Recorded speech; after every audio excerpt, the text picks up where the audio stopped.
আসসালামু আলাইকুম। Hello viewers, welcome back to my channel tasty tasty food and kitchen. Viewers, আশা করি সবাই খুব ভালো আছেন। ভিউয়ার্স, চিকেন ফ্রাই পছন্দ করেন না এমন মানুষ কিন্তু খুব কমই খুঁজে পাওয়া যাবে। আজ আমি সেই চিকেন ফ্রাইটাই তৈরি করব। তবে আজ আমি যে চিকেন ফ্রাইটা তৈরি করব রেগুলার চিকেন ফ্রাই থেকে কিছুটা আলাদা হবে। আজকে আমি এটা কোরিয়ান স্টাইলে তৈরি করে দেখাবো, যাতে আপনারা ইজিলি এই চিকেন ফ্রাইটা বাসায় তৈরি করতে পারেন। তাই ভিডিওর সাথে থাকছে কিছু টিপস অ্যান্ড ট্রিক্স। আপনারা দেখছেন আপনাদের channel tasty tasty food and kitchen. আজকের রেসিপি কোরিয়ান চিকেন ফ্রাই। আমি এই চিকেন ফ্রাইয়ের জন্য নিয়েছি 600 গ্রাম মুরগির মাংস। আমি ভালোভাবে ধুয়ে মুছে নিয়েছি, একেবারে পানি নিগড়ে ফেলে দিয়েছি, আর একটু আড়াআড়িভাবে কেটে নিয়েছি, মানে একটু কেচে দিয়েছি যাতে মশলাগুলো ভিতরে ভালোভাবে ঢুকে যায়। আমি অ্যাড করে দিচ্ছি 1 চা চামচ রসুন বাটা, হাফ টেবিল চামচ আদা বাটা, 1 চা চামচ লবণ, অ্যাড করে দিচ্ছি 1 চা চামচ ব্ল্যাক পেপার মানে গোলমরিচের গুঁড়ো, অ্যাড করে দিচ্ছি 1 চা চামচ লেবুর রস। এই লেবুর রস অবশ্যই অ্যাড করবেন, এতে আপনার মেরিনেটটা খুব সুন্দর হবে এবং চিকেনটা খেতে খুব ভালো লাগবে। কারণ খুব ভালোভাবে আমি উল্টে পাল্টে মেখে নিচ্ছি। এটা রেস্টে রেখে দেবো 30 মিনিটের মতো। যদি আপনাদের কাছে সময় থাকে তাহলে 1 ঘন্টা রেখে দেবেন। যারা লেবুর রস অ্যাড করতে পারবেন না তারা অবশ্যই 1 ঘন্টা রেস্টে রাখবেন।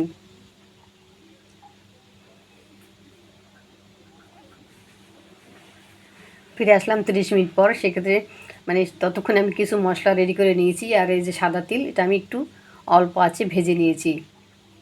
এই তিলগুলো এক পাশে এখন রেখে দেবো, এটা আমাদের কাজে লাগবে। এখন আমি বাকি উপকরণগুলো অ্যাড করে দিয়েছি। চিকেনের সাথে অ্যাড করে দিয়েছি হাফ কাপ ময়দা, হাফ কাপ কর্নফ্লাওয়ার, অ্যাড করে দিচ্ছি 1 চা চামচ লাল মরিচের গুঁড়ো, অ্যাড করে দিচ্ছি বেকিং সোডা 1 চামচের 1/4 ভাগ। আবার বলছি বেকিং সোডা। এখন আমি অ্যাড করে দিচ্ছি একটি বড় সাইজের ডিম। এখানে ছোট্ট একটি টিপস, আপনার ডিম সরাসরি যে কোনো ডোয়ের গায়ে অ্যাড করবেন না, আলাদা একটা বাটিতে ভেঙে নেবেন, তারপরে অ্যাড করে নেবেন, কারণ আপনার ডিমটা নষ্ট হতে পারে, সেক্ষেত্রে আপনার সব কিছুই নষ্ট হয়ে যাবে। এখন আমি অ্যাড করে দিচ্ছি 2 টেবিল চামচ পানি। আপনার আগে একটু মেখে নেবেন, তারপর পানিটি অ্যাড করবেন। যদি পানি প্রয়োজন হয় সেক্ষেত্রে অ্যাড করবেন, তা নাহলে অ্যাড করার প্রয়োজন নেই। খুব ভালোভাবেই আমি মেখে নিয়েছি, একেবারে 4-5 মিনিট মেখে নিয়েছি। এখন ভেজে নেওয়ার পালা। আমি আগেই গ্যাসের চুলায় একটি প্যান বসিয়ে দিয়ে দিয়েছিলাম, একটু কাঠি দিয়ে চেক করে নিয়েছি তেলটা গরম হয়েছে কিনা। একে একে আমি চিকেন ফ্রাইটা দিয়ে দিচ্ছি। এটা বেশি একসাথে ভাজা যাবে না, তাহলে কিন্তু আপনার কোডিংটা নষ্ট হয়ে যাবে। আর এখন এই অবস্থায় নাড়াচাড়া করা যাবে না। আমি 4 মিনিট পরে উল্টে দিয়েছি। আমি প্রথমবারের মতো ভেজে নিচ্ছি।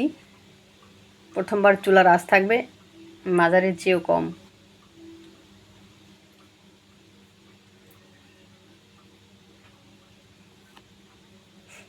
আমি এপিট করে 7 মিনিটের মতো ভেজে নিয়েছি। এখন তুলে নিচ্ছি। আপনাদের 7-8 মিনিট এভাবেই লাগবে।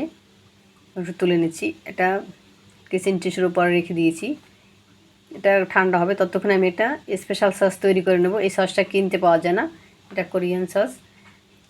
আমি স্পেশালভাবে তৈরি করে আপনাদেরকে দেখাবো। এখানে আমি নিয়ে নিয়েছি হাফ কাপ টমেটো সস, নিয়ে নিচ্ছি 1.5 টেবিল চামচ সয়া সস, অ্যাড করে দিচ্ছি 1 টেবিল চামচ মধু, অ্যাড করে দিচ্ছি 1 টেবিল চামচ চিনি, অ্যাড করে দিচ্ছি 1 টেবিল চামচ হোয়াইট ভিনেগার মানে সাদা সিরকা। এখন যে আসল উপাদানটা আমি অ্যাড করে দেবো, এটা হচ্ছে চিলি সস। এই স্পেশাল সসের প্রধান উপাদান হচ্ছে এই চিলি সস। এতে একটা গ্লেজি ভাব তৈরি হয়। আর এই মধু, এই দুটো হচ্ছে আসল উপাদান। মধুটা দিলেও এটা এই সসটা একটা গ্লেজি ভাব হবে, আর এই চিলি সসটা একটা স্বাদের ব্যালেন্স করবে। এখন সব কিছু একবারে মিশিয়ে নিচ্ছি। চিকেনটা ঠান্ডা হয়ে গেছে, এখন আমি দ্বিতীয়বারের মতো ভেজে নেব। এবার চুলার আঁচ থাকবে একেবারে হাই। চিকেনগুলো দিয়ে দিয়েছি। এবারে আমি 3 থেকে 4 মিনিট ভেজে নেব, এপিট ওপিট করে 4 মিনিটের মতো ভেজে নেব। তবে দেখবেন যদি 3 মিনিটে হয়ে যায় তুলে নেবেন। এবার চুলার আঁচ বেশি থাকবে, মানে হাই হিট থাকবে, এই কারণে যে বাইরের কোডিংটা একেবারে ক্রিস্পি হয়ে যাবে। আমি এখন তুলে নিচ্ছি।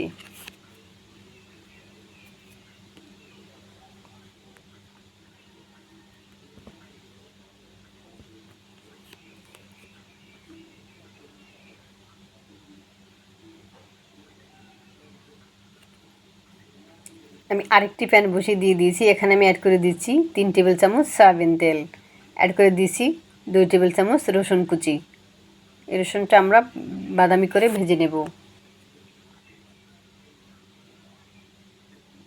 দেখবেন যেন রসুনটা কাঁচা না থাকে, সেক্ষেত্রে কিন্তু সসটা খেতে ভালো লাগবে না। এখন আমি অ্যাড করে দিচ্ছি আমরা যে সসেরটা আর কি স্পেশাল সসটা রেডি করে রেখেছিলাম। এখন একটু ছেঁকে নেব। আমি 2 থেকে 3 মিনিটের মতো রান্না করে নেব, জাস্ট পানিটা শুকিয়ে নেব।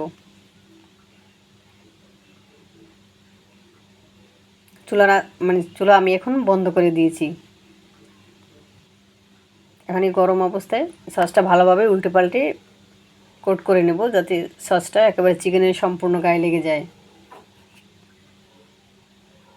আপনারা যদি আরও সস বেশি খেতে চান সেক্ষেত্রে 1 টেবিল চামচ করে সব সস, চিলি সস বা টমেটো সস বাড়িয়ে দিতে পারেন।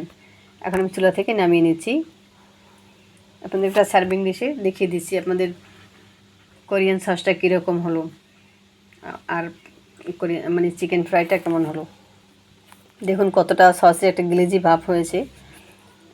মাশাআল্লাহ, দেখতে অসাধারণ হয়েছে এবং এটা খুবই টেস্টি।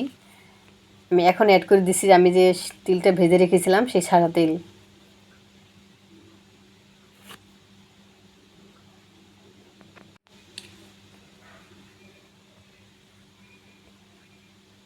এটা অসম্ভব মজার একটি রেসিপি।